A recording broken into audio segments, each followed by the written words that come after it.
Hi everybody, my name is Chelsea Shoop, and for this policy assignment, a couple weeks ago, I chose to use and talk about paid maternity leave in the United States.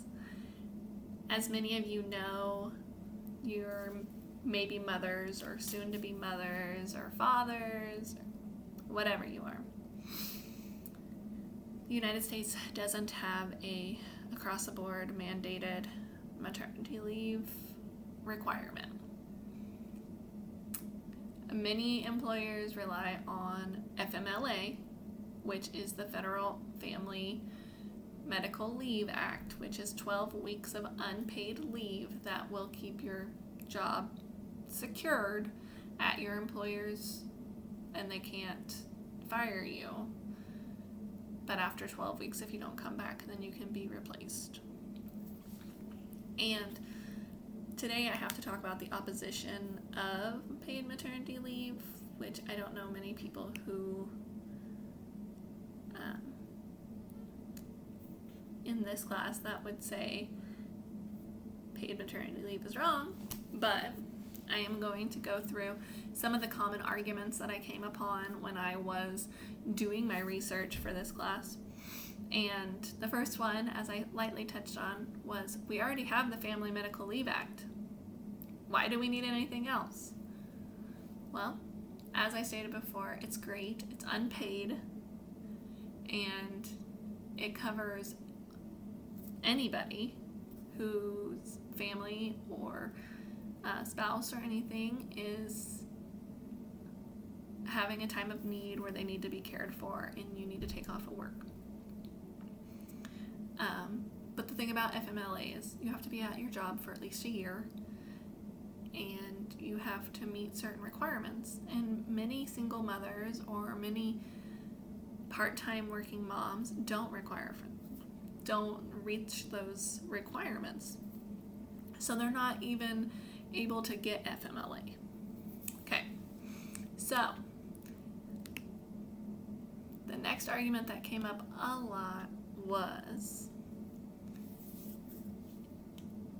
paying for maternity leave is a burden on the employer, and why should the employer be expected to pay if the woman is not there contributing? And yes, I see this, that you're going to have to find somebody who can fill in for her spot while she's gone, and she's going to have to train somebody else before she goes.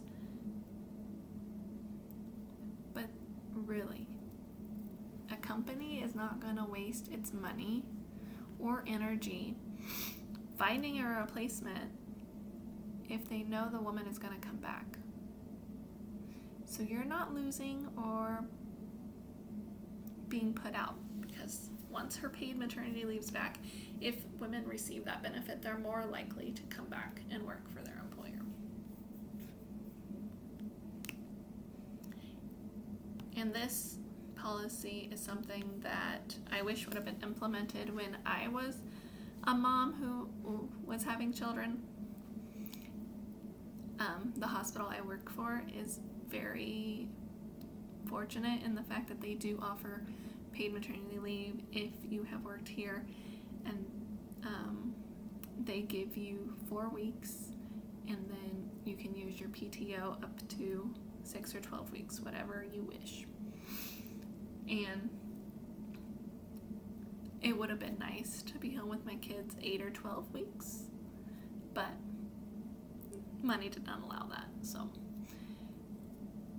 the next common argument that I found in my research was becoming a mother is a choice. So why should others have to pay for your choice? Again, it's true, motherhood is a choice, but it's a choice that has aided in continuing our society for many years. If women did not decide to be a mother or bring children in, the world would just quit happening. So when you view motherhood as a choice, you are trying to stop the world from continuing on, because you're trying to push a woman down for something that is just nature's beauty. And women should not have to be choosing between, do they want to be a mother or do they want to have an awesome career? The world needs to come together and make it so that it can be both ways. The next argument that I found in my research was, but it's really unfair to the men and women who are having children. It's really unfair to the men and women who are not having children to have to pick up the slack of those who do choose to have children. I need to quit saying paid maternity leave and start saying paid parental leave is what I learned from my research, because all parents should be able to have children or have paid time off to raise their children, as in this clip that I'm going to add in here on maternity leave. I'm just going to lightly touch over different countries, like Sweden gives you 56 weeks off, paying you 80% of your pay. 24 weeks off in Croatia at 100%. Canada it has 50 weeks off at 55% of your pay.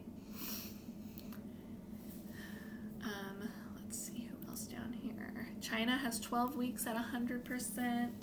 The USA has 0% at 0% you getting paid.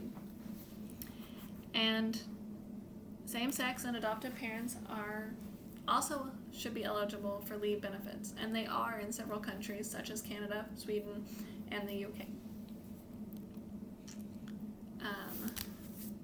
Many places have long extended maternity leave. I'm not even trying to fight for that. I just want a basic across the board 6 to 8 weeks, depending on if you have a vaginal or cesarean birth. If past that 6 to 8 weeks you want more, then yes, take FMLA, use your PTO. But the arguments out there against paid parental time off just aren't adding up. Oh, excuse me. Another one, I took a survey in my own hospital, and they didn't know who sent the survey or what it was going for. I just asked for honest opinions. And one of the things that came back kept saying, take your paid time off, but just know that it's going to increase the wage gap. At first, this made me so mad. But then I stopped and I thought, yeah, it's because they are not getting the education I've gotten from my research. If a woman should not feel like her value is only good once in a while.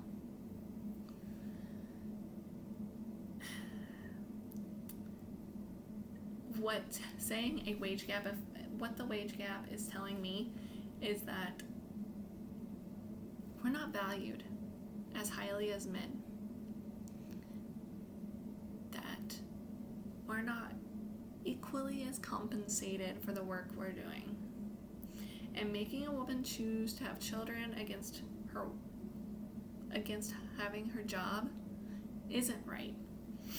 That gets me on a whole nother argument.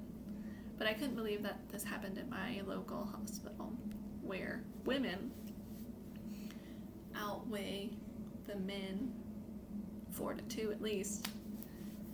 There are many more women working in this hospital than there are men.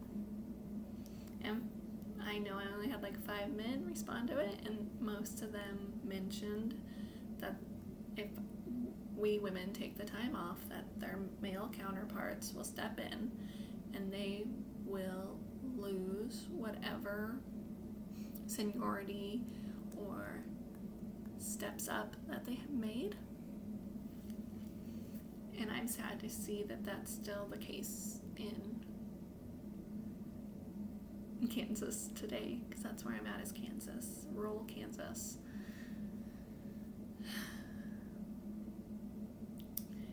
And I dug into some of the research here, and it does. Currently, experts estimate that with every child a woman has, her wage goes down by 4%. And I don't know how that's even fair. And our last one is, they kept asking why this had to be a state mandate or a country mandate, why it couldn't be per employer. Okay. Because there are some employers that are doing a great job, such as like California.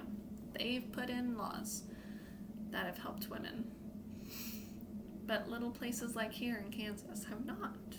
And by laying it across the board that somebody gets at least 6 weeks of paid time off when they have their child, that's going to boost the morale. That's going to give women time to bond. That's going to let them heal. And then they're going to want to come back and be great employees. And there's only 12% of women that have paid time off in the U.S. And the lack of maternity leave has made a very large stigma against female workers and mothers, and makes them less desirable to hire because people think we're going to be terrible employees. So we need to make the progress to move forward. And I know this opposition video has been less than oppositional, but as I pointed out, there are several counter arguments to my views on paid parental time off. And I just think we need to step up and be just as good as our people outside of the United States. Thank you for your time, and I hope you enjoyed this video, and I hope that I can get it added into my PowerPoint so it makes a little more sense that I'm pointing out stuff and whatnot. Thank you again for your time, and have a great day.